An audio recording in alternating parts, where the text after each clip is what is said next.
And with your help, we hope some criminals are about to be caught, like the killer of Sarah Payne. Here's the man who is running perhaps the highest profile investigation in the country, Peter Kennett.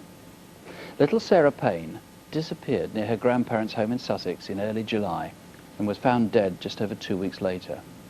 There are now strong leads, and Sarah's grandfather explains for the first time what happened on the day she vanished.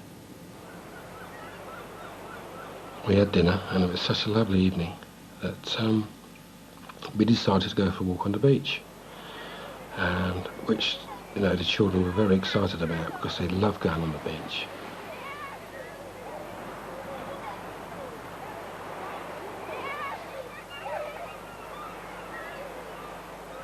We were walking along, as you do, throw stones in, laughing, joking, and the children got a little bit fed up, and they said to Sarah, "Mummy, can we go and play on the swing?" Which is a field just at the back of my house. And they all run off as children do, laughing and jumping and skipping.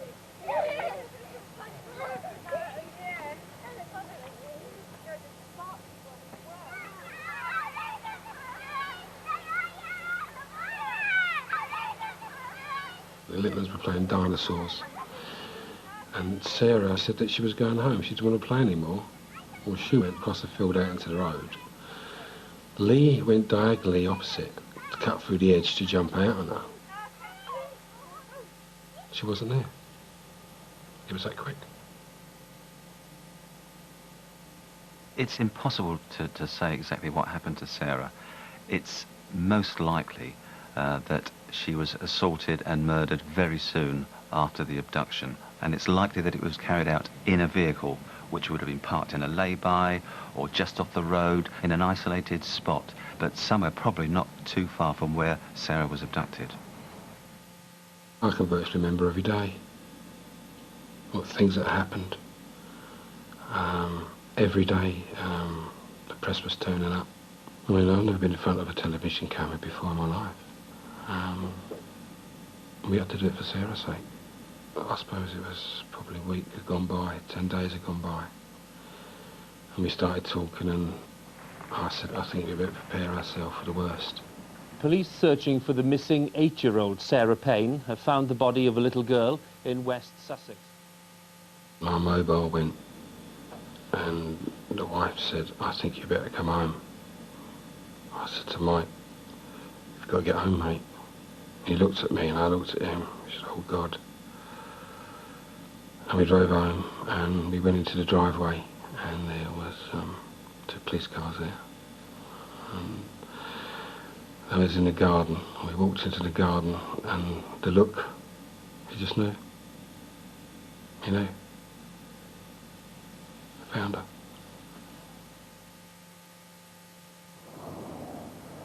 The stretch of the A29 where Sarah was buried is a very nondescript piece of road. It's that part that is between the Brinsbury Agricultural College and the Tote Cafe. On that Saturday evening at about 11 o'clock, a lorry driver who was driving a 7.5-ton curtain-sided truck could well have seen the murderer of Sarah Payne. A vehicle pulled out from the exact spot where Sarah had been buried, and it caused this lorry driver to brake sharply to avoid it. There's little doubt in my mind that the murderer had just buried Sarah. That driver could have also taken the registration number of the car down. Now, wouldn't that be wonderful? It's possible that the killer of Sarah may well have been driving in the area. One particular location that is of interest is the Texaco garage at Buck Barn, which is at the junction of the A24 and the A272. I appeal to any witnesses that were in the area at that time. Did you see a man that was nervous, agitated, sweating, perhaps dirty from having dug a grave? Did you see him in a vehicle? If you did, please contact the programme. It's vital that we speak to you. It's likely that the killer returned to where he buried Sarah on that Sunday morning after Sarah was murdered. At the Tote Cafe, there was a car boot sale. Lots of people attended. Now, at that stage, of course, we hadn't found Sarah, so you may have seen something suspicious and not even connected it with the Sarah Payne missing person inquiry. So please rack your brains, think, were you there? Did you see anything suspicious? That stretch of road is used a lot by bikers. Were you on that run on the 2nd of July? These witnesses, who we have yet to trace, could well hold the key to this inquiry, to finding the murderer of Sarah Payne. I've got photographs of them from birth right up to just before she went missing, I think. So, I mean, she loved dressing up. She loved writing little notes to everybody.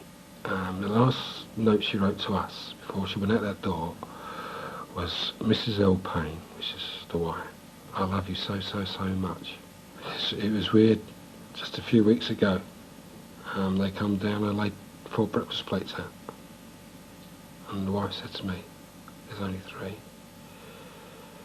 There is somebody out there who knows what happened to Sarah. They know. And I plead with all my heart for them to get in contact. Because please don't let it happen to another little girl. Peter, it must be a hugely emotional inquiry for you and the team. As was the reconstruction. The first time I saw that was yesterday at a briefing down in Littlehampton Police Station. The entire team were there, 40 detectives. As soon as that started, you could have heard a pin drop.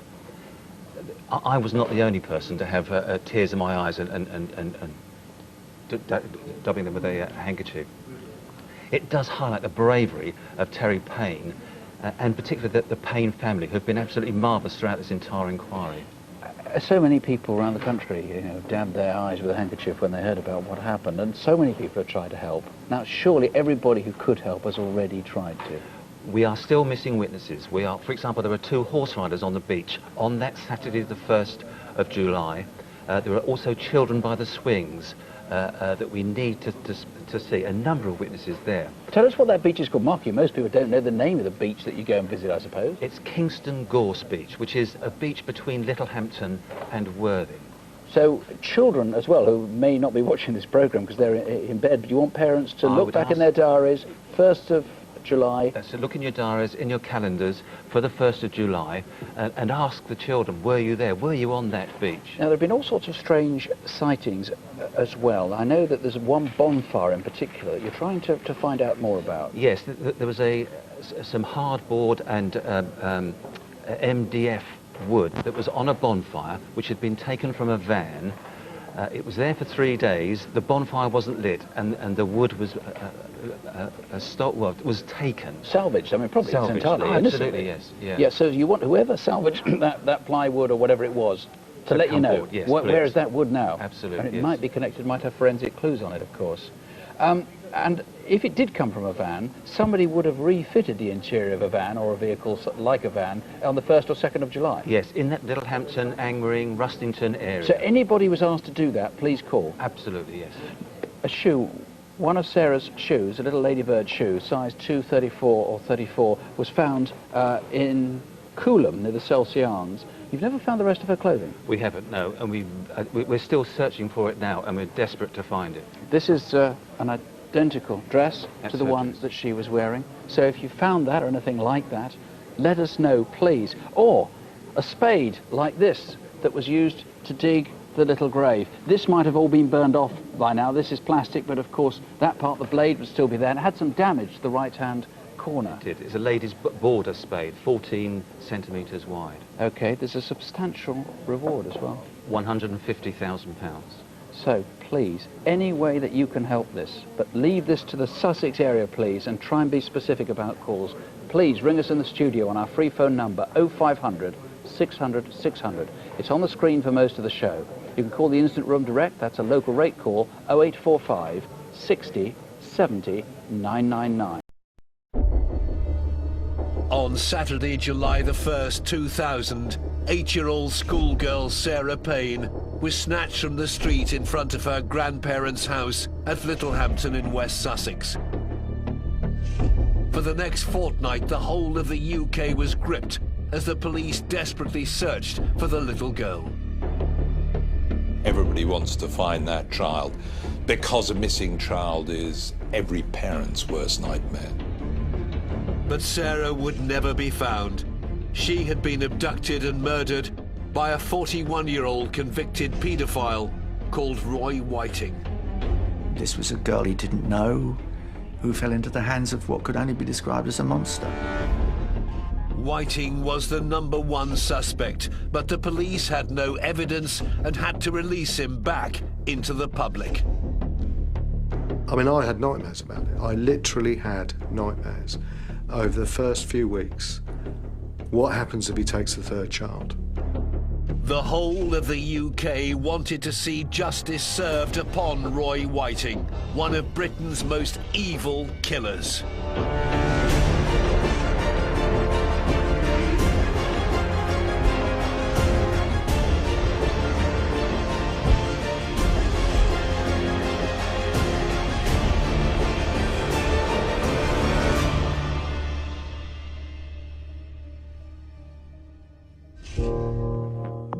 It was a news story that broke hearts across the nation. When the body of Sarah Payne was found on the 17th of July 2000, it brought the search for the 8-year-old girl to a devastating end. She had been missing for over 2 weeks after being snatched from the street by a known paedophile called Roy Whiting. The search for the blonde schoolgirl had captivated the whole of Britain. Soft, gentle little girl. She hasn't got a horrible bone in her body. Somebody out there must have seen her. They must have seen her on that road. They must have seen her. Sky News anchorman Jeremy Thompson was just one of those following the story. The scale of the search was huge right across the country.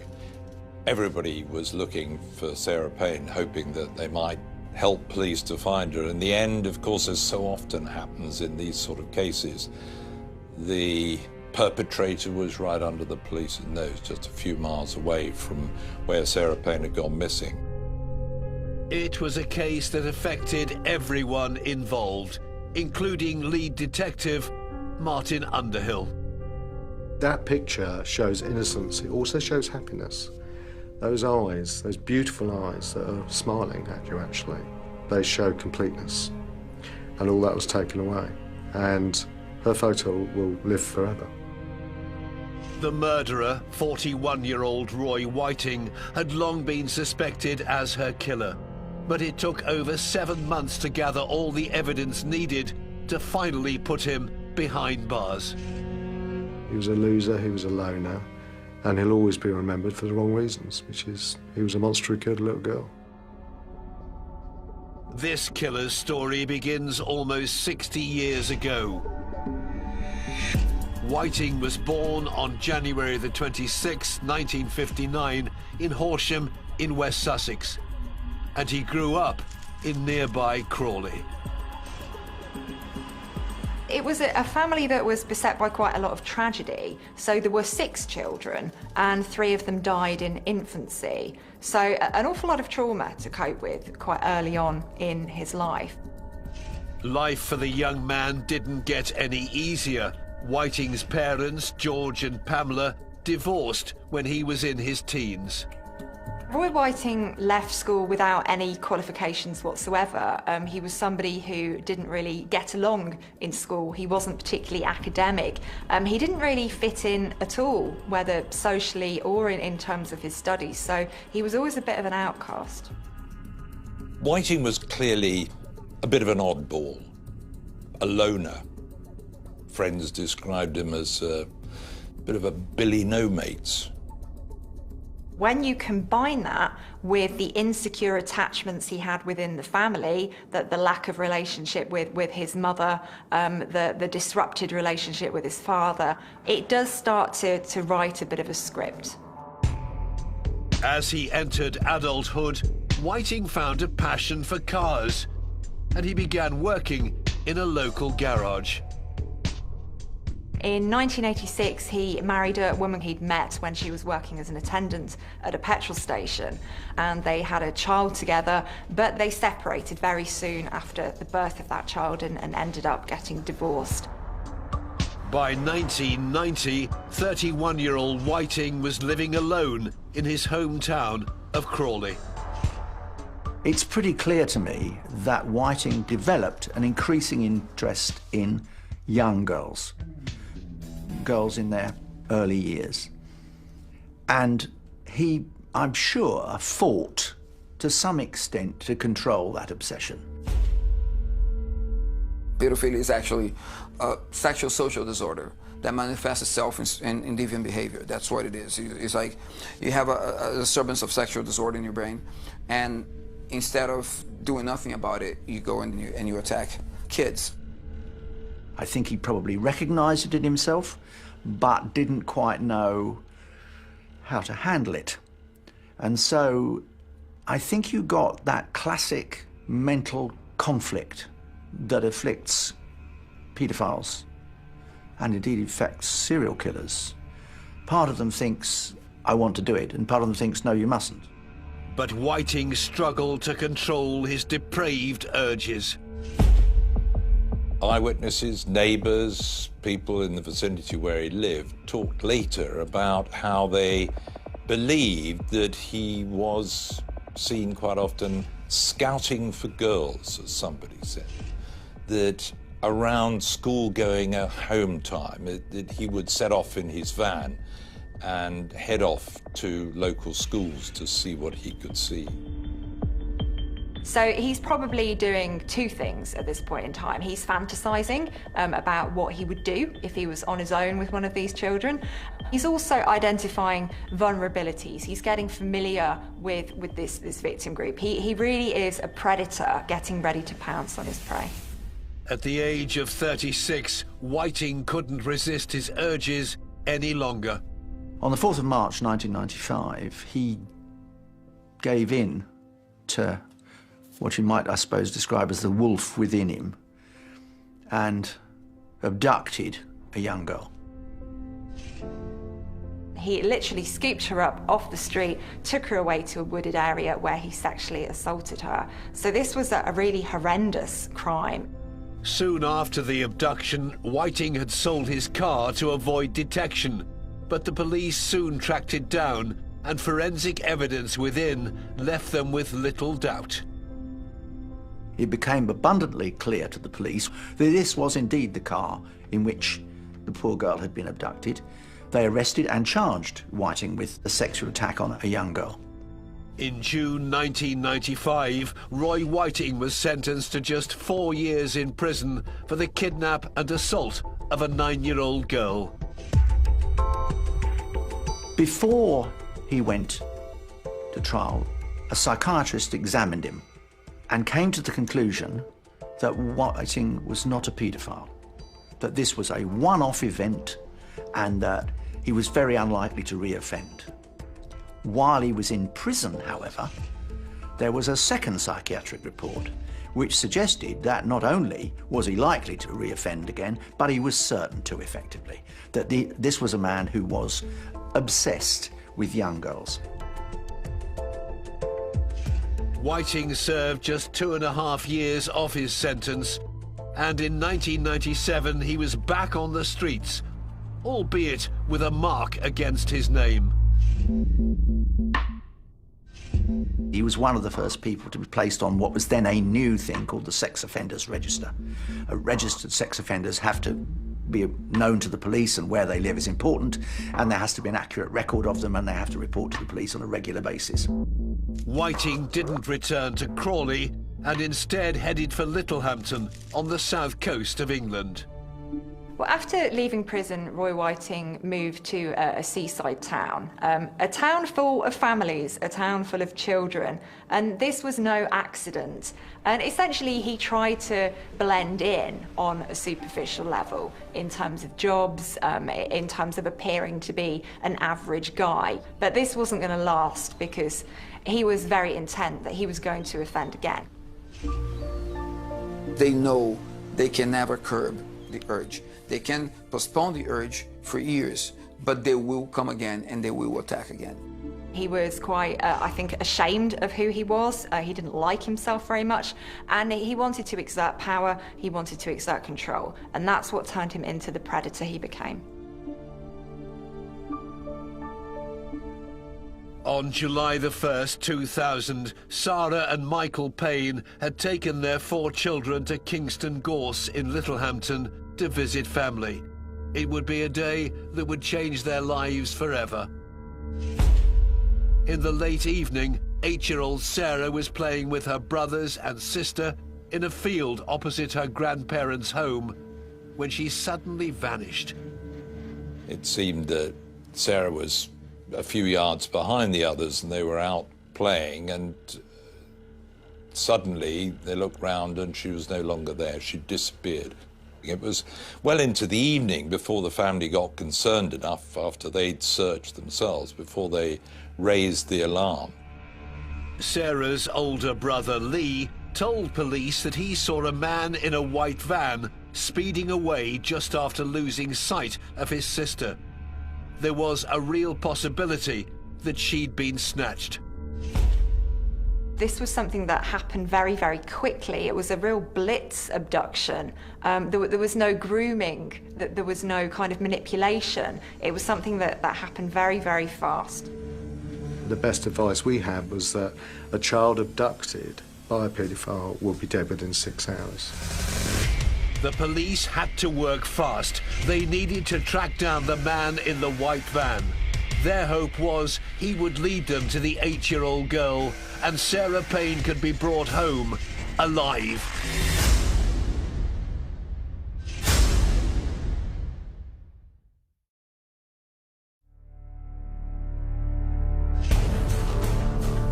On Saturday, July the 1st, 2000, 8-year-old Sarah Payne had been snatched from just outside her grandparents' home in Littlehampton, West Sussex. Her distraught family dialed 999. The call came in at 9 p.m. on a Saturday night, and by 10, the balloon had gone up.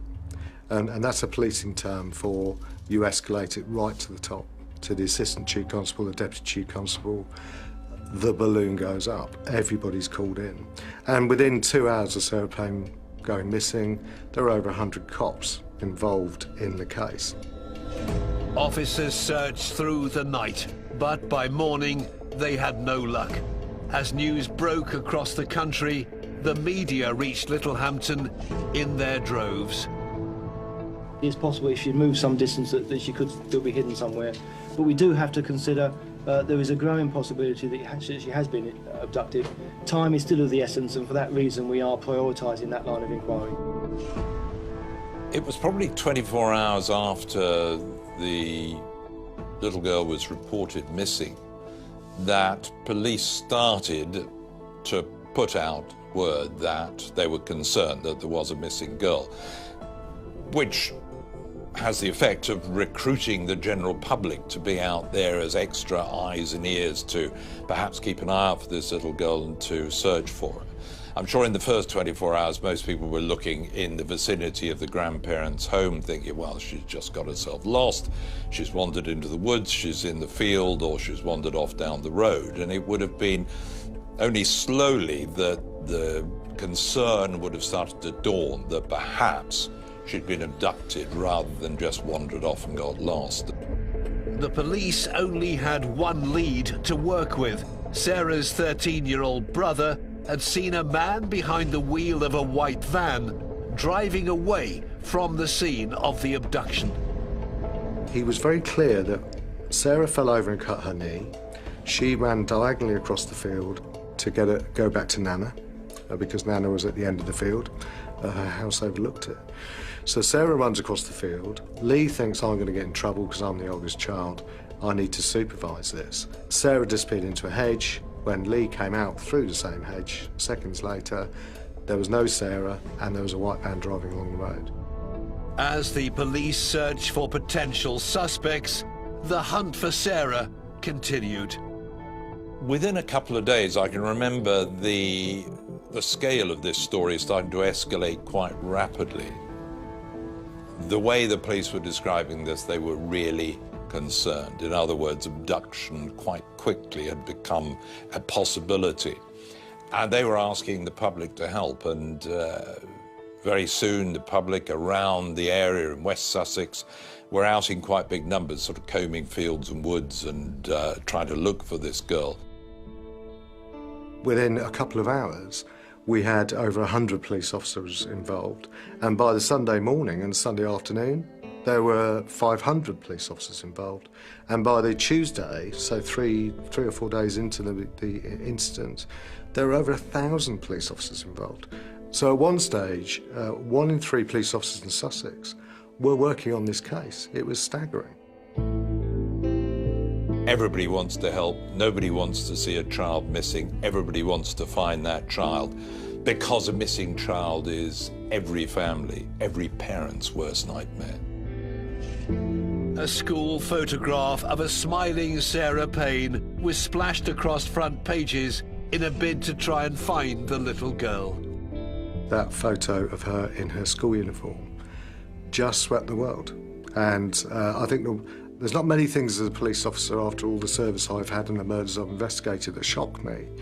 I was really surprised to see so many satellite vans outside Littlehampton police station, from Japan, New Zealand, America, Sweden, Norway. Every country in the world sent a satellite van to report on this case. As the search continued, the police were focusing their efforts on one suspect in particular. Just 24 hours after Sarah Payne's abduction, they had visited with a local man who had been placed on the sex offenders register 3 years previously, 41-year-old Roy Whiting. We knew where he lived, and he was being regularly visited by our sex offender team. He didn't have a white van, though. He was clearly the most appropriate person to look at because of what he did in Crawley a few years before, where he'd abducted a child and then sexually abused her. The only bit of the jigsaw missing was the white van. And of course, when the officers finally traced Whiting on the Sunday afternoon, less than 24 hours after the abduction, there was the white van that no one knew he'd just bought from Southampton. They chatted to him. He said he'd been at a fun fair in Hove, just down the coast, at the time that Sarah went missing, and so he couldn't have possibly been anywhere near the scene. I think that the way that he actually told that lie, the fact he had the confidence to tell that lie, that suggests to me that he thought he was going to get away with this. He thought the police wouldn't dig too deeply. But as they left, they both said, "I'm not very happy about this. Let's keep an eye on him and see what he does."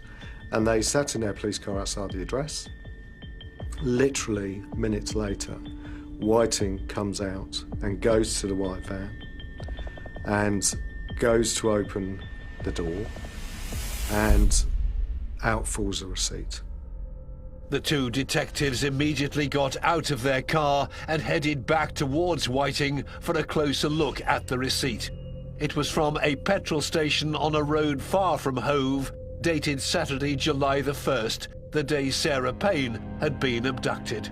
The receipt clearly shows that he lied, because the A24 is several miles north of the A27. He's going towards Crawley, and it's nowhere near Hove. So that small receipt falling out of the door as the officers stepped up to question him again, the second time they'd spoken to him, showed, one, he lied about where he was on Saturday night, and two, that he'd been in a different location to where he said he was. And those officers made a very brave decision to arrest him on suspicion of abduction. Police seized the white van for forensic testing, and Whiting was taken in for questioning. But he wasn't telling the detectives anything. We know you're a paedophile, and we know you lied about where you were Saturday night. But of course, we didn't have Sarah. We didn't know if she was alive or dead. We didn't know where she was. And he was going no comment. So the inevitable happened. We had to release him. Throughout, he doesn't explain at any point to the police, doesn't help the police with their inquiries. He does his best to conceal his guilt. He does in no way tries to alleviate any of the suffering that Sarah and Michael Payne were going through. Heartless would be a pleasant way of describing Whiting. At a press conference on Monday, July the 3rd, 2 days after her disappearance, Sarah Payne's parents made an emotional appeal for her safe return. We need a home now, today, as quickly quickly as we possibly can. She's alive. The thing that impressed everybody and the thing that made people cry in the room was her undying belief, her unswerving belief that Sarah was coming home. And every day, in every press briefing, she spoke to Sarah and said, "We're coming, we know you're there, we love you." I mean, I'm getting emotional doing it now. And she did that day in, day out for a long time. And it was hugely emotional, and it was also hugely genuine. People saw it for what it was, and it was incredible, actually. Sarah, if you're watching, Mummy loves you. And we miss you. And we're looking for you, darling, and we're going to find you. Okay? We're going to find you. 2 weeks passed without any sign of Sarah Payne. Chances of finding the missing 8-year-old girl were becoming slim. As long as there's no news, there's always hope that a child who's vanished will be found again. But as every policeman and expert will tell you, if they're not found within the first 24 or 48 hours, there is a law of diminishing returns. The chances of finding them alive and well start to reduce quite radically. Everybody was desperate that this bonny little child who they'd seen in pictures, who they heard from the parents, they'd heard from her brothers and her sister, they all wanted her to come home safe, but you knew that behind that people's hopes were finding it hard to maintain hope. The longer it goes on, you know that that hope is perhaps ill-founded.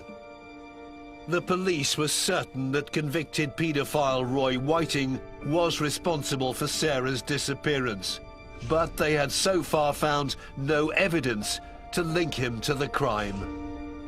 I lost sleep over this. I mean, this is a guy who's abducted a little girl and horribly abused her sexually. This is a man who is suspected of abducting and possibly sexually abusing another little girl who could still be alive and we can't find her.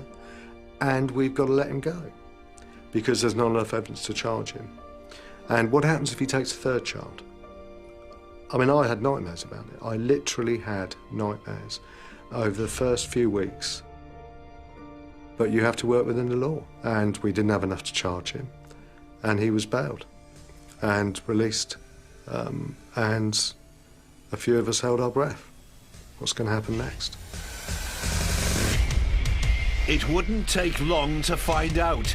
16 days after the disappearance of Sarah Payne, a farmhand in the town of Pulborough, 15 miles from Littlehampton, would make a discovery that the whole of Britain had been dreading.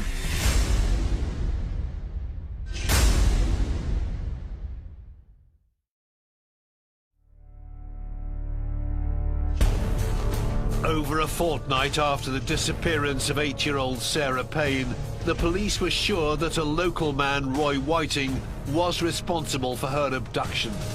But they had no solid evidence to prove it. As the search continued for the missing schoolgirl, breaking news on July the 17th, 2000, confirmed what everyone had been dreading. Then came that day that we'd all feared.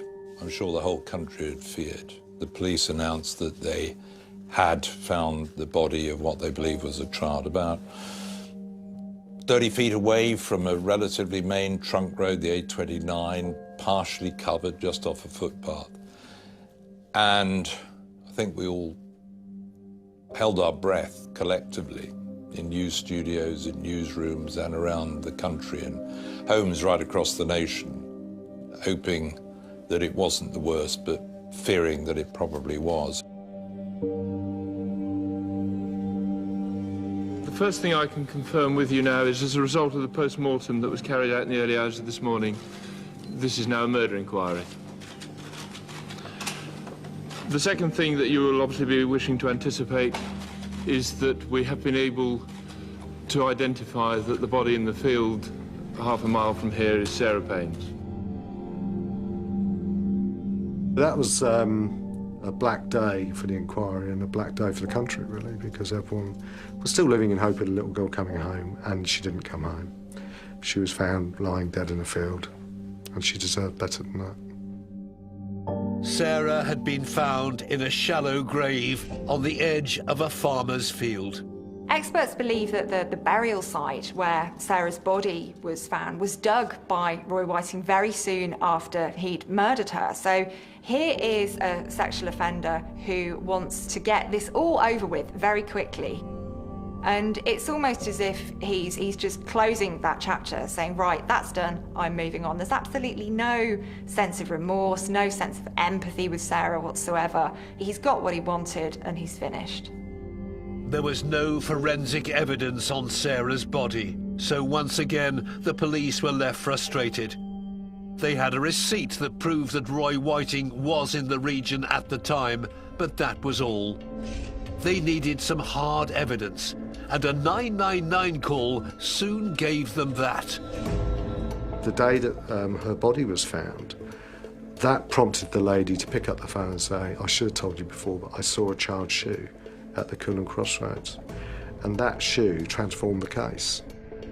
This innocuous tip-off led police to the small hamlet of Coolham in West Sussex, just 8 miles from where Sarah's body had been discovered. They were certain the shoe could help unlock the case, and about 150 metres from the road where it had first been spotted, they found it, discarded in a field. That was a very emotional time, because Sarah and her family were just coming to terms with losing Sarah. And then you do what every cop dreads to do, which is walk in with a plastic bag, an evidence bag, and say, I'm sorry, but is this yours? And we realised the significance of what we had.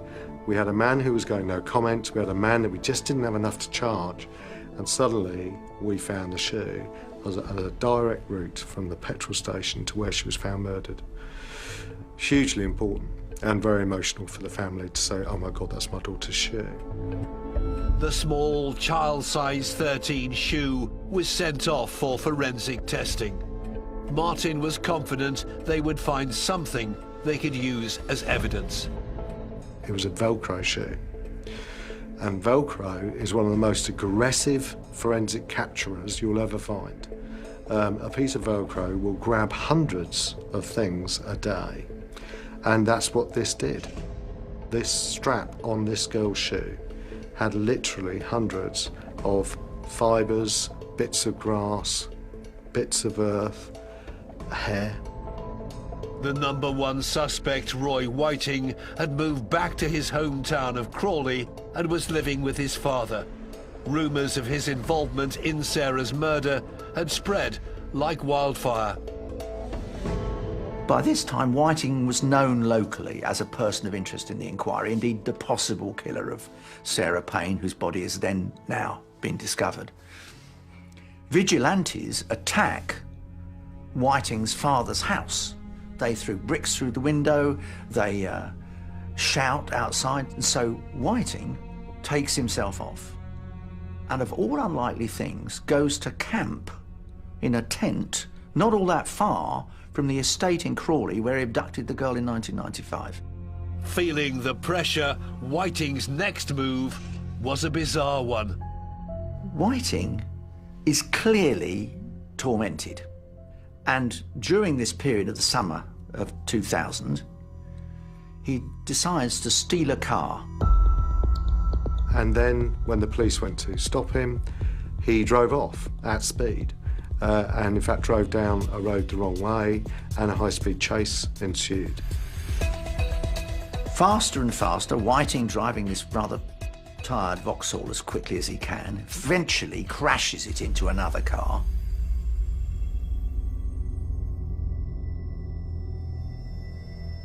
He's caught by the police who chased him, and of course is charged with stealing the vehicle. This really is quite kind of out of control. It's quite reckless. And it's because he's not thinking that far ahead. He hasn't actually considered the eventuality that he needs to get away. And when he does realise that that's a possibility, he does the most ludicrous things because he hasn't got a plan. On July the 23rd, 2000, Roy Whiting was arrested and charged with dangerous driving. He would have to remain in custody until his hearing. And that was an amazing moment for me, because the risk level, the threat to the public disappeared. And we knew we had him. And all I had to do was keep that man in prison until we could prove he killed or abducted Sarah Payne.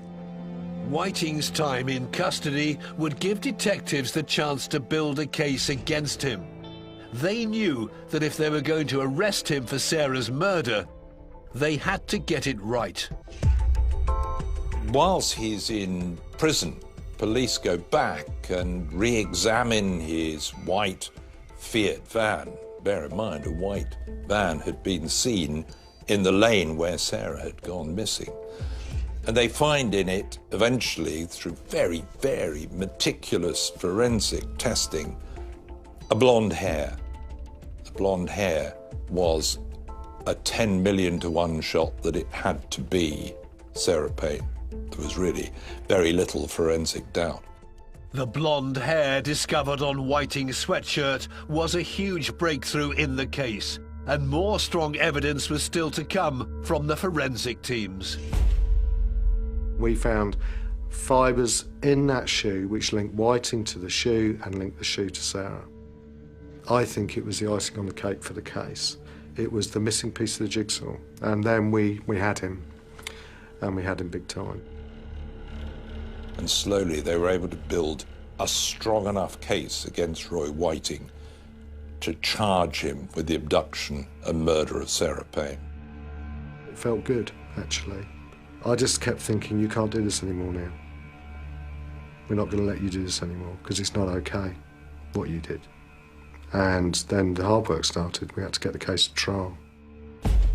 On February the 6th, 2001, while serving 22 months for the car theft, Roy Whiting was arrested in his prison cell and charged with the abduction and murder of Sarah Payne, 7 months after the disappearance of the schoolgirl.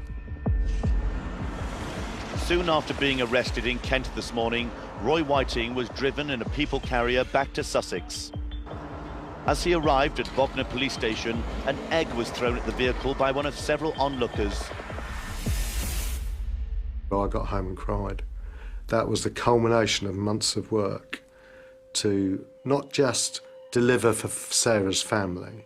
I'd built a relationship with the Payne family. I respected the Payne family, and they deserved us doing this. They deserved justice. And so lots of emotions going through me. I've done this for the Payne family.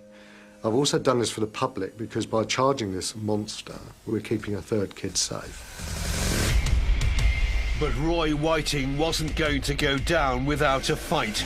The 42-year-old was going to deny all the charges against him. His trial was set for November 2001. He was going to plead not guilty to the murder of Sarah Payne.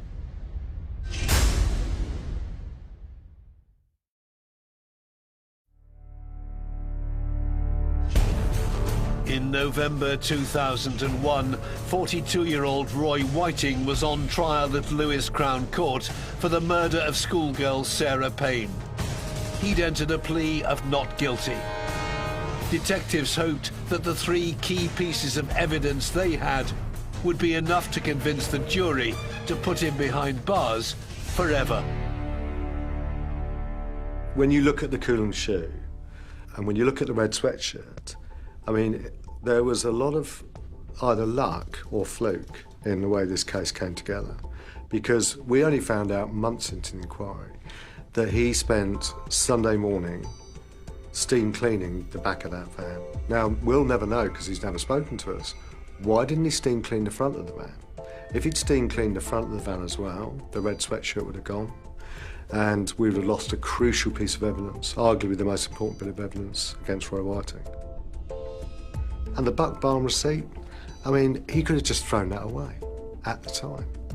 The chance of it falling out on the floor and an officer saying, "What's that? Let me look at it," was incredible. All those 3 things came together to create a pretty convincing piece of evidence, but it's never lost on me that actually all those 3 things could have disappeared and we would never have solved that case.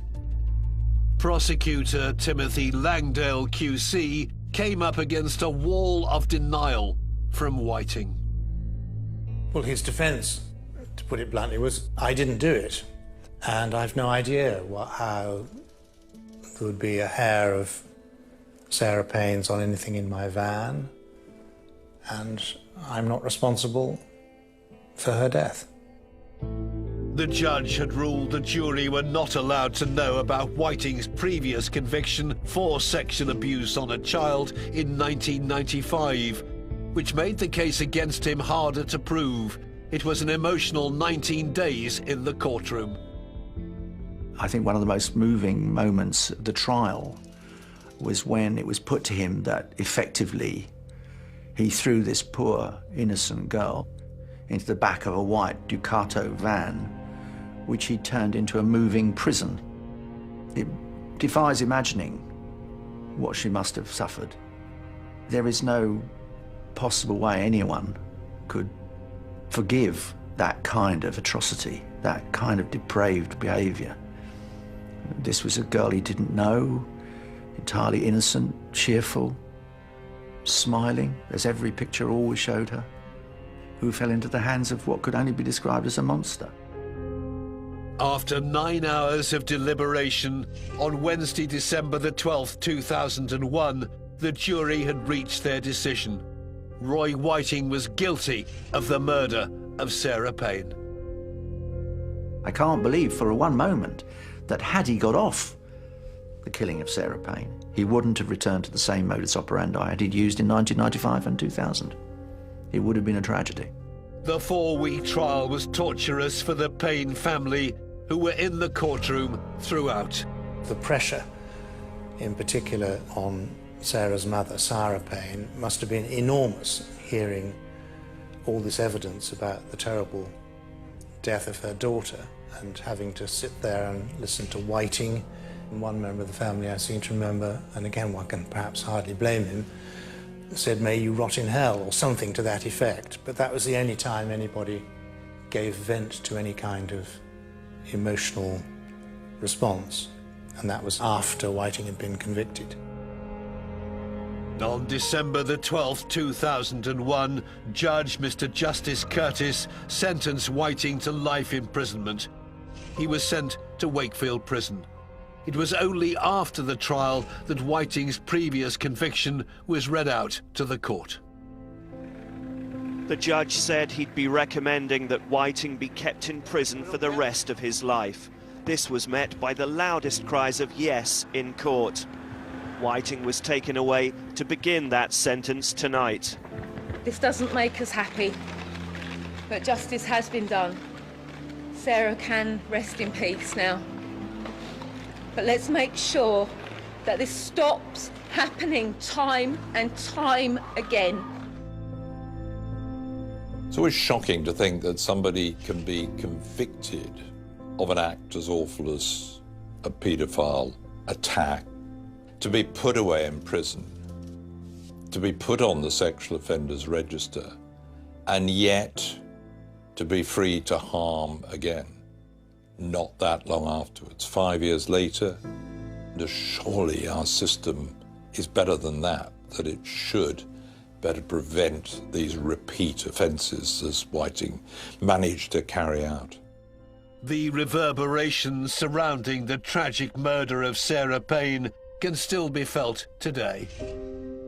One thing I think in the news we tend to forget about is the aftermath of these terrible cases. And it was a long time afterwards you start to be more aware of the tragic impact that a child's abduction and murder has on all those around them, the whole family, probably friends as well. Traumatized by it, never to be the same. And in the case of the Paynes, Sarah, the mother, appeared to be very strong and pushed through her great political campaign to get legislation changed. And to have something in this country called Sarah's Law, which was the equivalent to an American device called Megan's Law. In other words, you had the right to know where registered sex offenders lived in your area. And Sarah Payne's mother campaigned, with the help of the News of the World, to introduce this right. But it seemed that in the struggle to do that, to compensate for the loss of her child, that immense pressures were put on the marriage with Michael, and eventually he had problems with alcoholism, mental issues, depression. And sadly, Michael left us too early. And there's no doubt about it that the contribution of Sarah's abduction, of Whiting's murder of his daughter, and the stresses and strains that produced led to his early death. I hope he's now with Sarah. Sarah's mother had a stroke, now walks with some considerable difficulty, and has throughout behaved with the most enormous dignity and complete grace to this utterly poisonous man. I think her behaviour has been exemplary. I have the utmost respect for Sarah. She was incredible, and my admiration for her in the way she steered her family, her children, and her friends through this was incredible. The abduction and murder of Sarah Payne has become one of the most infamous crimes in British history. I think murders like this, the murder of Sarah Payne, captures so much attention because this could have been anybody's child, anybody's sister, yeah, anybody's daughter. And it's that idea of risk, that idea of stranger danger as being something that really feeds into the paranoia of parenting in contemporary society. It was a watershed because it changed the way the police and society looked at the child abduction. I think it really brought the horror of child abduction into everyone's house for the first time. It was about the time that 24/7 TV arrived, and it was a massive case, and it still is, actually. People still talk about the Sarah Payne case. It's changed history. Her legacy is that a lot of children now are safer than they were in 2000. And that's a hell of a legacy for any person. Since Roy Whiting has been in prison, he's been viciously attacked on 2 occasions by fellow inmates. He will be eligible for parole in 2041 at the age of 82. I tend to think of him as being more pathetic than evil, but in the end, he did the most evil of acts. He killed another human being, and in this case, he killed an 8-year-old girl. There are a few worse crimes in our society. So he will go down as an evil man. I think the family need closure, even now. They would want to know what happened to their daughter. There are various unanswered questions.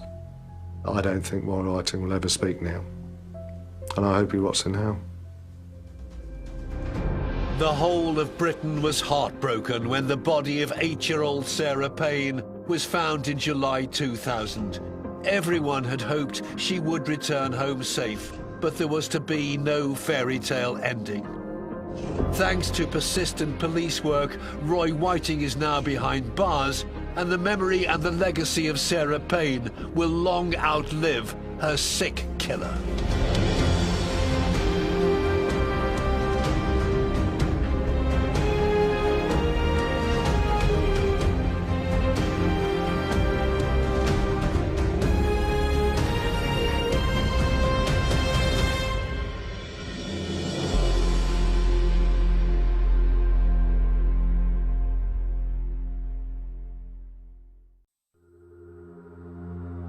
Sarah Payne, the little girl murdered on a family outing to the seaside, the 8-year-old who changed the law. In as much as I've lost my daughter, I don't want anyone to forget her.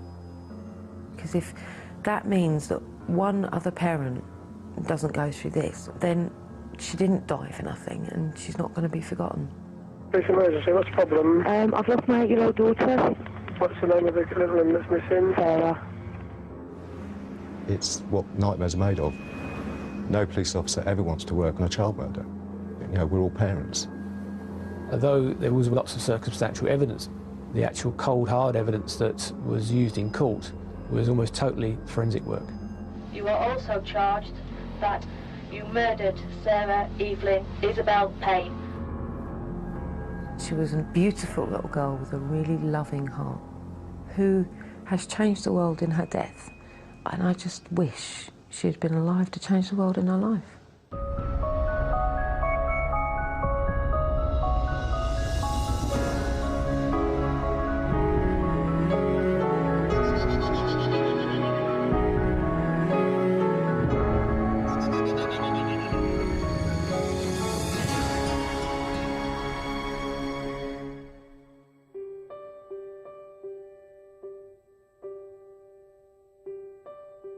Littlehampton, on the Sussex coast on a summer's day. It was here that Sarah and Michael Payne brought their 4 children on July the 1st, 2000. It was a lovely day. It was sunny, it was hot. It was about 7 in the evening, I suppose. Got down to the beach and the children wanted to stay at the beach, so we stayed for a little while. It was a day out to see their grandparents who lived a few hundred yards away. Hard to believe that what happened that day would have such shocking repercussions. Then the boys said, could they stay? And the girls asked if they could stay. Normally I would have just said, you know, no. The beach was empty, so I said yes, you know, wrongly, but I said yes. Mum and Dad left their 4 children, Sarah, her sister and 2 brothers, on the beach and went for an evening stroll, stopping off at the local pub on the way back. I shouldn't have left her on the beach, I did. I didn't get home. As a parent, you make decisions no matter what, and you have to live with those decisions, unfortunately. But that is what I live with. The walk back to their grandparents, Terry and Leslie, across fields and down a country lane, should have taken the children no more than a couple of minutes. From the time we left the house to the time we got back, it was about an hour. Got back to the house and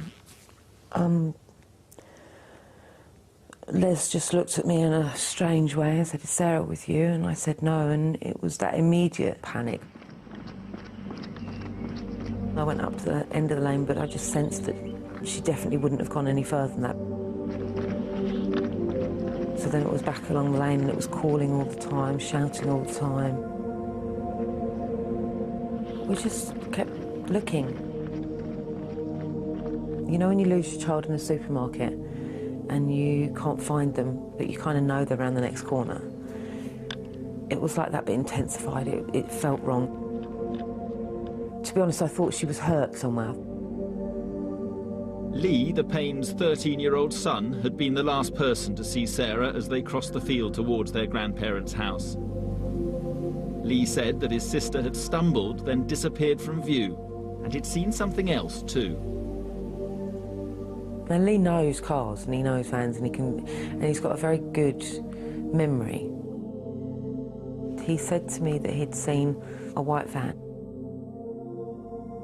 And Lee turned out to be the best witness that we had. It was just beginning to get dusk and Sarah was terrified of the dark.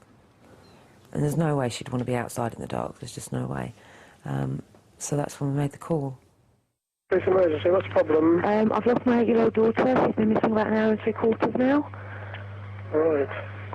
Was she playing with anybody at all? She was playing with her brothers and her little sister, and she sort of walked away from them. And what's the name of the little one that's missing? Sarah. Every minute was, you know, like a ticking clock. It was just awful. I don't think any of us slept that night. Truly believed that we would get home. In fact, I never doubted it for 1 second. In the immediate hours after Sarah's disappearance, police were keeping an open mind. Had she just wandered off soon to be found, or had something more sinister happened? In his statement to police, Lee Payne said that not only had he seen a white van, he also gave a description of what the driver looked like. It was a man, unshaven, with yellow teeth, and wearing a check shirt. At that time, I was a detective inspector in the Littlehampton area. and had responsibility for a range of functions, including gathering intelligence on criminals and the management of sex offenders. The briefing that I gave my team was that they were to knock on the doors of the sex offenders who might have committed an offence like this, who in those circumstances tend to be very compliant. They'll do what they're told. Ask them where they were when Sarah had gone missing, and hopefully, with their consent, actually get into their flat house and search it. The day following Sarah Payne's disappearance, and a massive search was underway. There were helicopters and police and people from the village. I think there was 200-300 volunteers, just people coming from everywhere, just to look. I just didn't think anyone could harm her. I just felt that she would have talked anyone out of hurting her.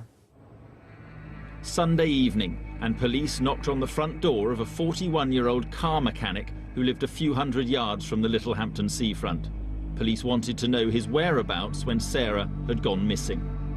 His name was Roy Whiting. He said he'd been in Littlehampton. He travelled across to the Brighton Hove area to a fun fair, and had then travelled straight back. But the sort of answers that he was giving were very nervous ones. So they came away and just went round the corner and telephoned my sergeant, who telephoned me. In the meantime, Whiting came out from his address, went round the corner to South Terrace, the seafront road, to a white van. Whiting had bought the white Fiat van just a few days before Sarah's disappearance. Police also had doubts about his alibi, which didn't seem to add up. He claimed he'd driven straight back from Brighton, yet in his van was a receipt from a petrol station putting him 10 miles north of the route he said he had taken to get home. What basis did we arrest him? Nervousness on his part. He gave us an alibi that we weren't happy with. So we were stretching things as it was to get him in custody. But there was another reason why Roy Whiting was a suspect. In 1995, Whiting had been convicted for an indecent assault on an 8-year-old girl in Crawley, 35 miles away. Cruising around the town on a winter's afternoon, he had bundled the girl into his car before taking her to a wooded area and assaulting her. He'd then dropped her home. Roy Whiting was well known to Paul Williams. He had interviewed him in Littlehampton when he was released from prison after serving half of his 5-year sentence. This is a man who had committed a serious predatory offence against a little girl. Just had no appreciation or understanding, really, of what he'd done, why he had done it, and whether he would do it again. After his release, Whiting had been seen hanging around a local swimming pool. Police put him under surveillance in case he tried to commit another offence. My conclusion was that, he posed a significant risk. I didn't put it in terms of high, medium or low. There had to be a chance that he would do that again. Roy Whiting was just one of hundreds of sex offenders questioned about Sarah Payne's disappearance. Desperate to find her, her parents appealed to whoever might be holding their daughter. Let her go. Let her go. Or if you know that someone's got an extra child somehow, or whatever, get in touch with your local police, Look around you, everybody. Everybody just look around you. As Sarah's parents made their appeal, Roy Whiting was being questioned. Right, well, Whiting gets interviewed. The problem is there's not a great deal to interview him about. We've still just got a missing girl. How far away from her were you in your vehicle when you first saw her? No comment. What side of the road was she walking on? No comment. At what stage did you decide that you were gonna take her? No comment. I mean, was it a planned thing, or was it an instantaneous act? What was it like? No comment. Over 3 days of questioning, Roy Whiting maintained a defiant no comment. There was nothing the police could do. My experience has led me to absolutely know there's only one way to investigate something, and that is to keep an open mind at all times. No. Is there anything that you don't understand about what I've asked you over the past few days? No. There was strong circumstantial evidence, but we didn't have enough evidence to charge him. Roy Whiting was released, but police kept hold of his van. They wanted to carry out forensic tests on its contents.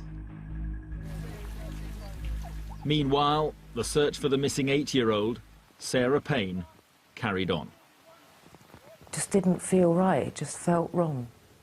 They were just loud and noisy, just a normal family, and 2 boys, 2 girls. And so they were kind of like, why haven't you got her back yet? You're the person that we trust. Why isn't she home? And I couldn't answer, and I just kept saying, she'll be home soon, she'll be home soon. That's all I could say. July the 4th, 2000. It was now 72 hours since Sarah Payne had gone missing while on a day out to the Sussex coast with her family. The search for the 8-year-old girl was now nationwide and becoming increasingly desperate. There were even reports that she had been sighted more than 200 miles away in Cheshire. I walked in on day 3 of the inquiry, and that's when I first met Sarah. There was no margin for error with Sarah Payne. Her daughter was alive, end of. We've got just over 500 actions now, so that's 500 different jobs that we've gone out to do in trying to find Sarah. None of us were ever allowed to talk about anything other than Sarah coming home alive. We always imagined, every time we looked at a camera, that Sarah was looking back. And that if she could see doubt in our mind, she would worry and she'd be scared. We're trying to stay as positive as we possibly can, you know? And Sarah, if you're watching, Mummy loves you. And we miss you. And we're looking for you, darling, and we're going to find you. Okay? We're going to find you. And you'll be home. You'll be home, darling. Yeah, I'm still hopeful. We've got to try and keep our spirits up in some way. But I remember when we walked out the press conference, a police officer in an informal chat really made reference to the fact, I think he used the words, God forbid if the worst has happened. And Sarah had absolutely exploded and said, you know, don't ever talk about that in front of me. Wouldn't allow anyone to say that anywhere near me. If that's your thought, go away, take it away. I don't need anything negative or anything nasty. She doesn't need to see that, and I don't need to hear it, because I didn't want that getting through to her. Codenamed Operation Maple, the search for Sarah Payne was and still is the biggest investigation that Sussex Police has ever mounted, bigger even than the Brighton bomb. Nearly 1/3 of its officers were involved in the hunt for the missing schoolgirl. It was a massive job, no question about it, massive. And it cost £3 million, which is a significant amount of money. I would do briefings in the morning with detectives, and there'd be 90 officers. Following his initial arrest and questioning, Roy Whiting left Littlehampton. He remained the prime suspect and his van was still being examined, but police lacked any firm evidence to link him with Sarah Payne's disappearance. Whiting returned to Crawley, scene of his earlier offence against an 8-year-old girl, to live with his father. He was now under round-the-clock surveillance. The primary reason for putting him under surveillance was that if Sarah was alive, he could lead us to her. She could have been in a building somewhere, locked up in a caravan somewhere. He also could have got rid of the clothes or some other evidence. I didn't want him to leave the country. I wanted to know where he was 24 hours a day. As with all major hunts for missing children, police were running the media campaign, hoping that the daily coverage would jog someone's memory. But that meant coming up with new angles and fresh stories to keep Sarah Payne's disappearance in the public eye. I said to her, we're playing a game here. We have got to keep this in the news. It gets your daughter back, it solves my inquiry. Every day we need a new angle to this, Sarah, otherwise we'd stop going on the TV. I knew that this was the only way to keep Sarah in people's hearts and minds. And And until she was brought home, that's exactly what I was going to do.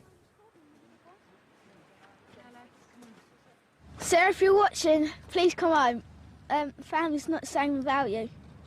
There's just a massive gap in between everybody. Our little princess has been not with us for 2 whole weeks now. We miss her terribly. Every day gets a little bit harder. Every hour gets a little bit harder. What I had to do was I had to give everyone looking into a TV set and everyone reading a paper my daughter. And that's what I did, because I knew it was the only way I could make people want to help. I didn't want them to see a child on the screen in front of them and think, oh, I wanted them to become part of it.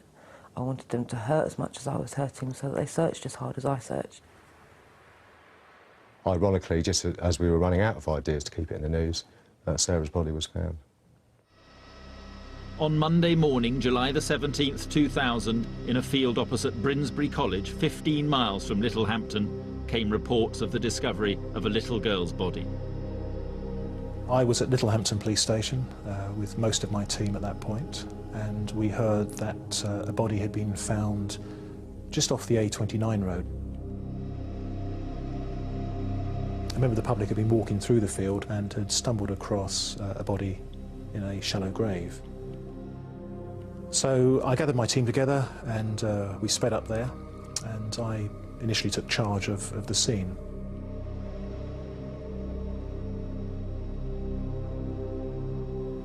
And the way it was explained to me was that her body has been found, it's a little girl, and Sarah's the only one that's missing.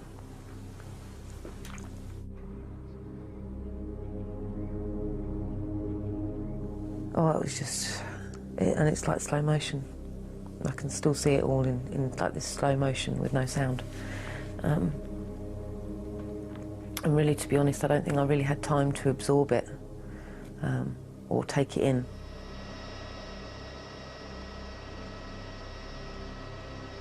Sarah had not been buried very well.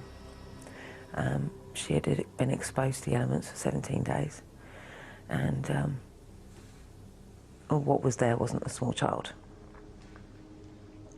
That's the only way I can put it. It's what nightmares are made of. No police officer ever wants to work on a child murder. It's, you know, we're all parents. Right from the start, despite Sarah's emotive pleas and fantastic, heartfelt belief that her daughter was alive, most of us knew she wasn't.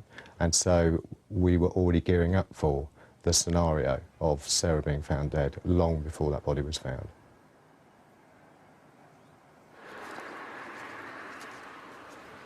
It was now a murder inquiry. A hunt for a killer, a search for evidence and clues, however small. The body was just over there, 5 yards away. There was a full forensic team. There was every ologist known to man that was here just to try and get some sort of forensic evidence. One of the saddest days ever.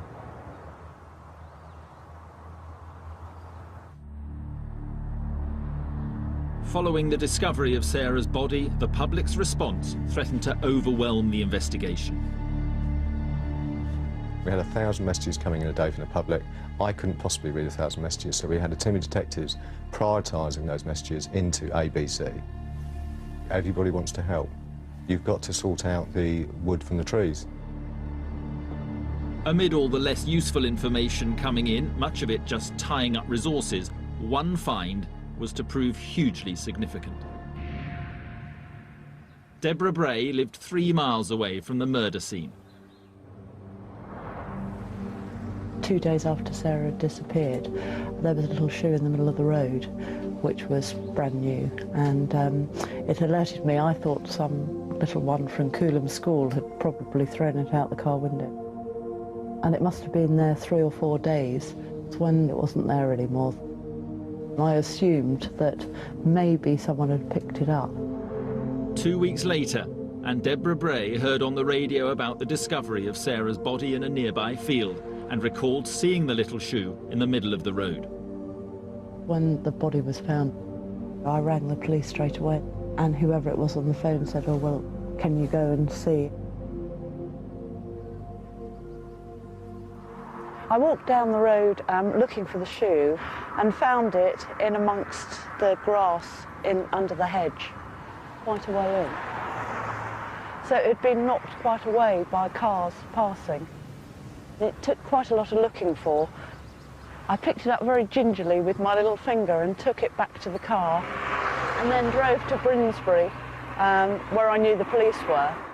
It would be several weeks before anyone realised the significance of what Deborah Bray had found. I'm a senior forensic biologist in the Forensic Science Service, and I deal with usually offences against the person, so murder, rape, and in this case, the abduction of a little girl. Like the police, Ray Chapman and his team were overwhelmed with information. And at first, the hunt for clues seemed to be going nowhere. There's pressure in the sense that police want things very quickly, but they also know how many items they've submitted to the laboratory. And in this case, in total, there was over 500 items submitted, so they do have some idea that things are going to have to take a little while.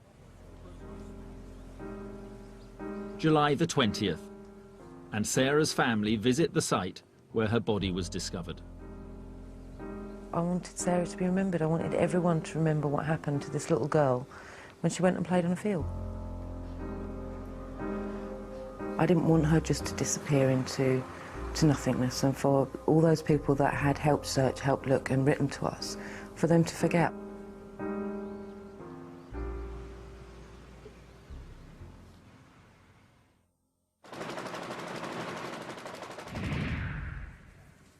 We had pretty good information from police sources, let's make no bones about it, that this was almost certainly the work of a local predatory, high-risk paedophile. The important thing was that out there were an extraordinarily large number of people who, to a greater or lesser degree, posed a threat to the safety, the welfare, even the lives of children. And so out of that evolved very quickly the idea that we should liaise with Sarah and her family and see whether or not they would want to join us in a campaign. It was time that somebody stood up and said, you know, if you can't keep them in prison and if you can't monitor these people, you better start letting us know that they're there. So we took polls, we conducted some polls, and they came in at between 80 and 90% of the people who were polled who said, yes, we believe these people should be identified, they should be named, they should be shamed. The decision to publish the names and the faces of 50 paedophiles convicted of offences against children was massively controversial. Critics accused the News of the World of inciting vigilante justice. And sure enough, there were attacks, not just on those who had been convicted of offences against children. Innocent people were also targeted, including in South Wales, a female paediatrician whom protesters had confused as a paedophile. But the News of the World campaign touched a nerve all over the country. I don't blame them for being angry the way that they were. I'm not surprised that they demonstrated in the way they were, and I'm not surprised they were as angry as they were. And I think, to be honest, had it been me at that time, I probably would have reacted in exactly the same way. More than 1 million people signed a petition demanding that the government change the law disclosing the whereabouts of known paedophiles. The demands for a so-called Sarah's Law, a lasting tribute to Sarah Payne, continued. As for Roy Whiting, the prime suspect for Sarah's murder, police were about to get the break they'd been hoping for. We're going north, speed is 70 miles an hour. We have our lights on, vehicles refusing to stop. It was never a manhunt for Roy Whiting. From the beginning, Roy Whiting just kept coming up, was there from the start and just didn't go away. Following the discovery of Sarah Payne's body, Roy Whiting, the prime suspect in the case, had gone on the run but was still under surveillance. He had left his father's house in Crawley, where he'd committed a previous offence against a young girl, after bricks were thrown through the window. Whiting was now sleeping rough. But in the small hours of Sunday the 23rd of July, 6 days after Sarah Payne's body had been discovered, things were to change dramatically. A white Vauxhall Nova was reported stolen in Crawley. He was seen to go to this vehicle. He was seen to change the plates, the number plates, and then he was seen to drive off. A patrol car was diverted to stop the Vauxhall and its driver, none other than Roy Whiting. There's one male in it. So a decision was made for a marked vehicle to stop him. And at that point, the chase started. In a desperate bid to get away, at one stage, Whiting reversed the Vauxhall down a dual carriageway. County Oak roundabout, reversing north. One male in it. Vehicle's now going south-south. London Road on the northbound carriageway. Going south past the BP garage. Gone round to the back of Allied Carpets. Drove like an absolute maniac. Carpets, down you go. And he could cause the death of someone. We're into the car park. Keep going. County Oak Industrial Estate. It's going a right into an unmade road. There we go. Going down to the back of Langley Walk. We have a warning light come up on our car. We believe it might be damaged. We may have to call off this follow. More police were now in pursuit. Whiting then dumped the stolen Vauxhall and ran off across fields, but he was then arrested by other officers.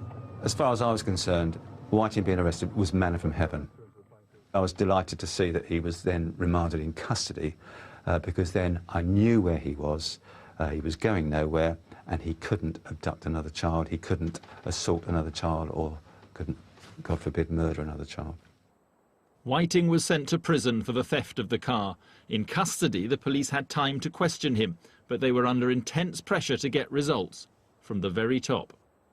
I've never worked on an inquiry where Downing Street phone up for an update, but that's what was happening. You know, every week we get a phone call saying the Prime Minister's asking what's happening with the Sarah Payne case. And slowly but surely, the investigation was making progress. The focus was now on a minute examination of the black shoe that had been found in a hedgerow close to where Sarah's body had been buried.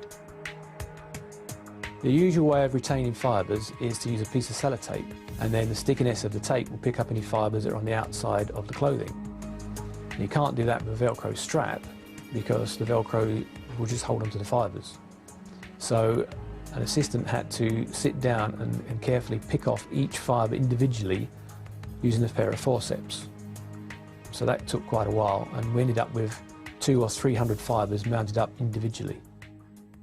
A Velcro, in my book, is the most wonderful material in the entire world for catching murderers, because the fibres stick to it like there's no tomorrow. And however the shoe is mistreated and rained upon and kicked about and run over, the fibres are still there. On August the 31st, the funeral of Sarah Payne took place at her local church in Hersham in Surrey. Sarah was very much a girl. She wanted dresses on and didn't like trousers. Everyone bought her pink. Her ability to forgive and her ability to love, I think, were just fantastic. When we buried her, we gave her the funeral that a princess should have, because I'd never give her the wedding that she could have. That's why the funeral became as it was. I didn't know what to write, so I just wrote to Sarah. Dear Sarah, ever since you came bounding into our lives, 2 in the morning, with no phone in the house, 1 tooth in your head, and a smile that could melt ice, we loved you. You were a joy that made our lives full. Daddy called you Princess because that's just what you are.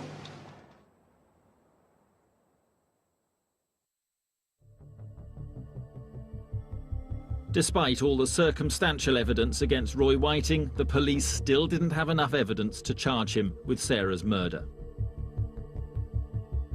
hopes were pinned on the forensic scientists. They spent 5 months analysing samples taken from the Velcro on Sarah's shoe and comparing them with items found in Whiting's van.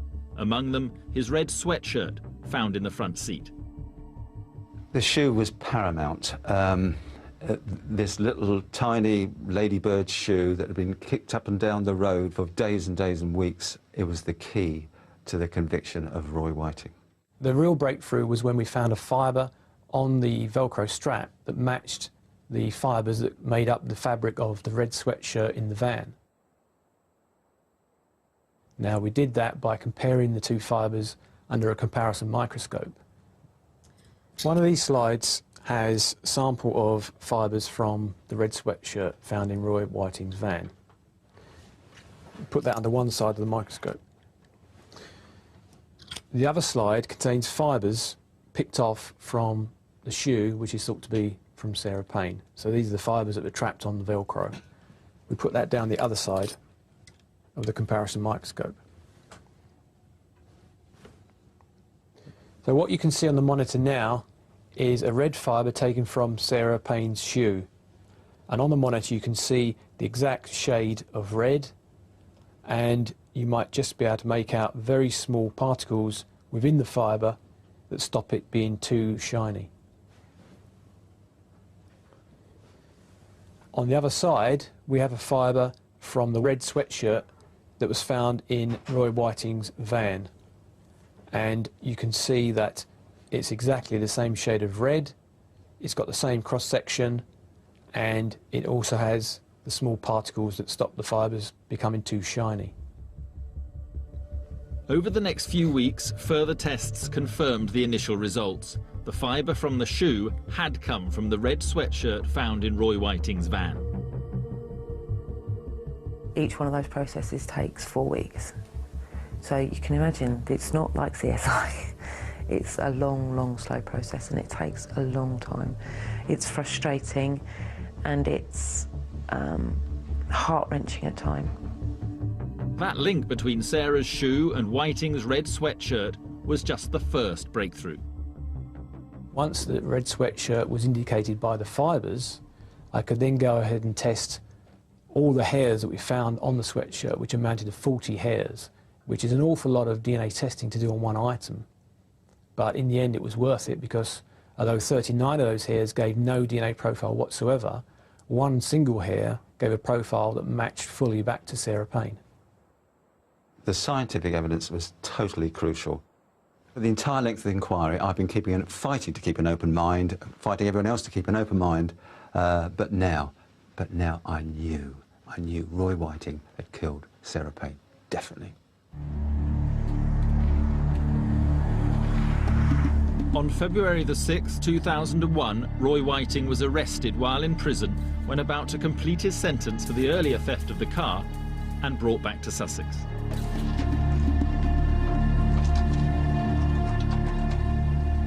It was never a case of getting anybody for murdering Sarah.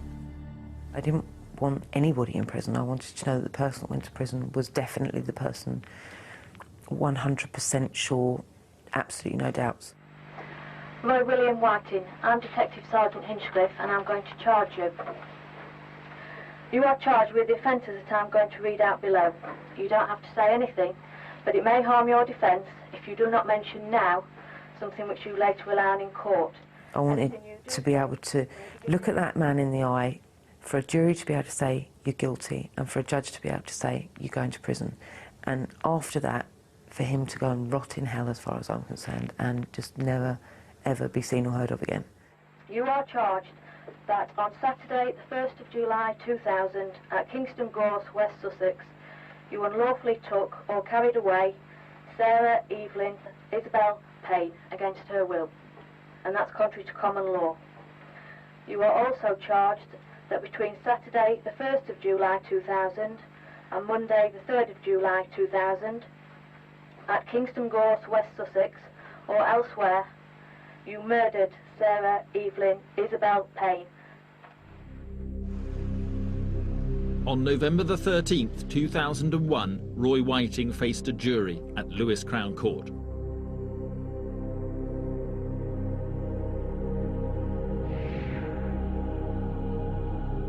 I was about to see the man that had murdered my daughter.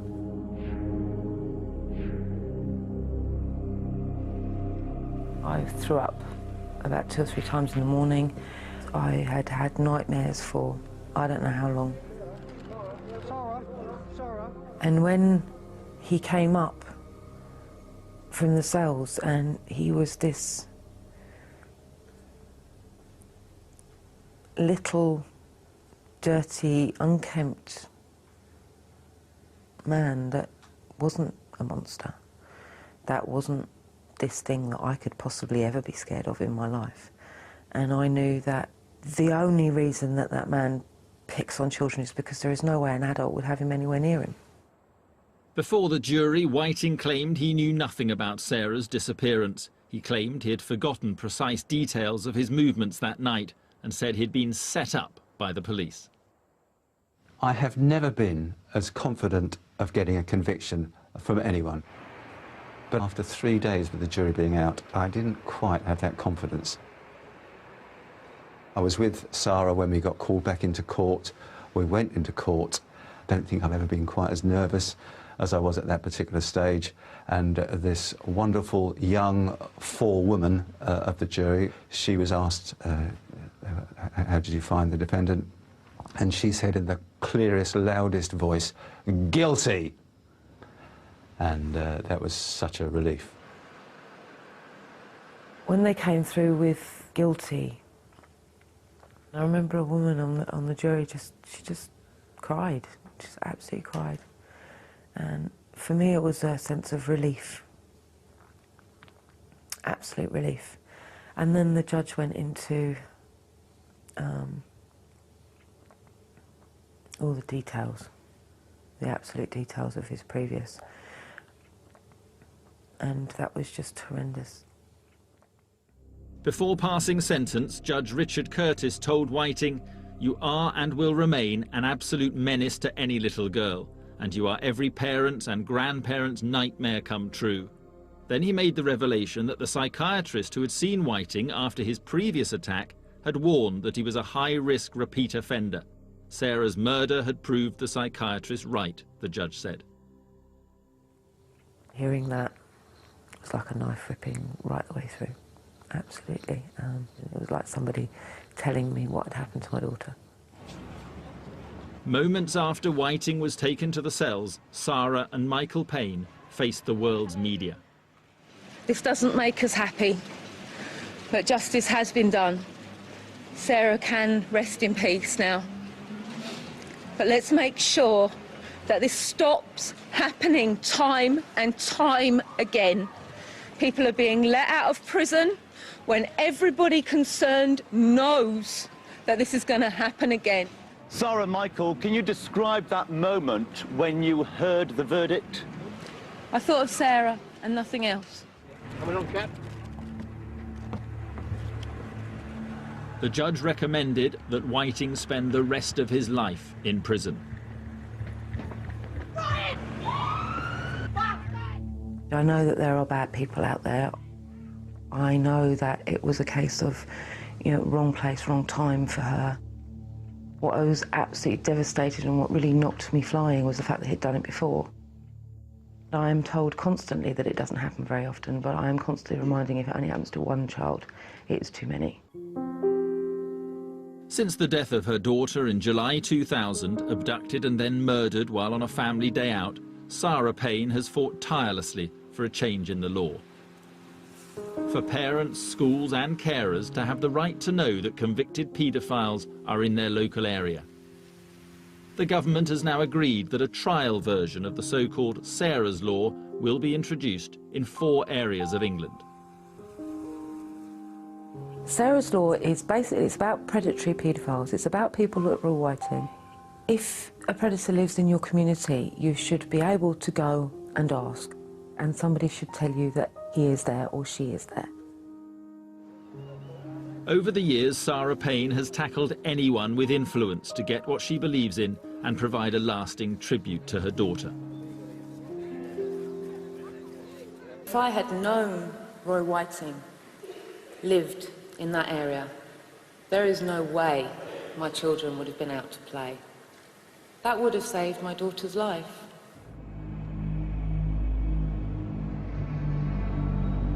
The night that we went knocking on the door of Roy Whiting and arrested him, we went to probably 10 other houses to speak to sex offenders. I'm not saying any one of those could have committed this offence, but you know, there are a lot of sex offenders.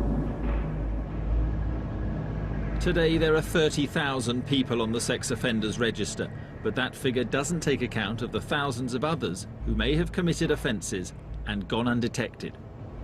How do you effectively monitor those numbers? Do you put 24/7 surveillance teams onto them? Sounds great, but the resource implications of just looking at one sex offender to that level of scrutiny are enormous. Today, Sarah Payne is returning to Lewes Crown Court, the first time she's been back there since Roy Whiting was convicted for her daughter's murder in December 2001. She's talking to court volunteers about how to deal with the victims of crime. First time? Yes, first time I've been back to Lewes. First time that you've come back to Lewes Crown Court. The events of the last few years have taken their toll on Sarah Payne. She lost her daughter, and she and her husband Michael are now divorced. The stuff that I do for Sarah's Law, many people have said to me, why don't you just walk away? It's obviously a price that's too high. The point is, if everyone does that, then nothing ever changes. You know, it's like, I'm doing this because I believe it's the right thing to do. She's sharing a platform with Martin Underhill, Tosh, one of the senior detectives involved in the case, to talk about their own experiences and the lessons to be drawn from one of this country's most notorious murder investigations. I meet many families on a daily basis, and I meet many families throughout the course of my work where, because they're not treated in the same way as we were, they are very fallen and very broken, and a lot of that's to do with the fact that they weren't listened to or they didn't get justice. Tosh and I had a very honest relationship. I had asked Tosh in very, very early days, please be honest.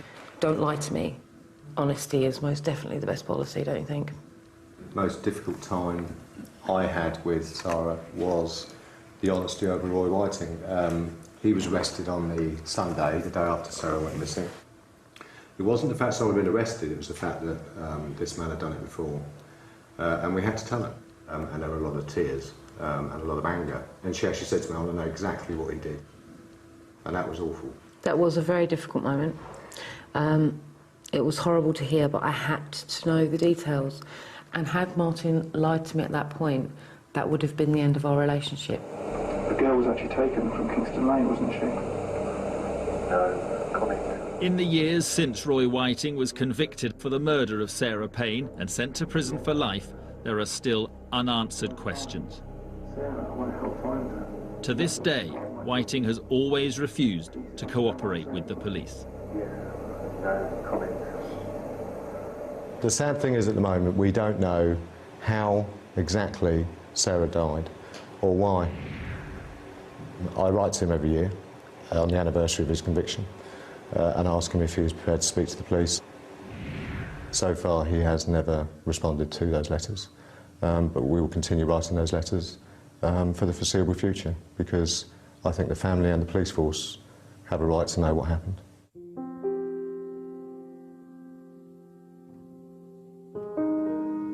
I'm used to having that pain in my life, so it's duller than it was, but it's always there.